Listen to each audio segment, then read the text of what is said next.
In his dream, Pharaoh saw 7 healthy, beautiful cows grazing by the Nile River. They were strong and fat, and he felt happy seeing them. But then, he saw 7 thin, scrawny cows come out of the river.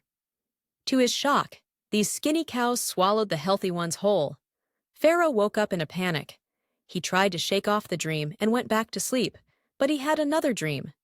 This time, he saw 7 full ears of corn growing on a single stalk. But then, 7 thin ears of corn sprouted and devoured the full ones. When he woke up again, Pharaoh was even more worried. What could these dreams mean? Pharaoh called for all the wise men and magicians in Egypt. He asked them to interpret his dreams, but no one could explain them. The king was frustrated and anxious, fearing something terrible might happen to his kingdom. Just then, the cupbearer, who had been in prison with Joseph, remembered him. "My king," he said, "there is a young man in prison who can interpret dreams. He told me what my dreams meant, and everything he said came true."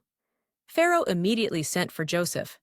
When Joseph arrived, he looked different in his royal robes, but he still had a humble spirit. Pharaoh shared his dreams with Joseph, who listened carefully.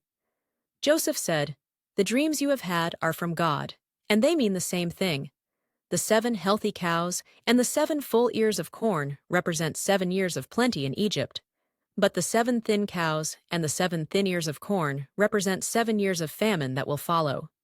Pharaoh listened intently as Joseph continued, "You must prepare for the famine by storing food during the years of plenty.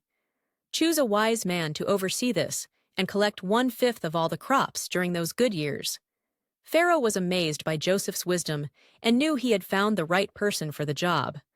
"You shall be that wise man," he declared. "I put you in charge of all of Egypt." Joseph quickly got to work, gathering grain and preparing for the years of famine. Because of his hard work and God's guidance, Egypt was ready when the famine came. The people were safe, and Pharaoh was no longer worried.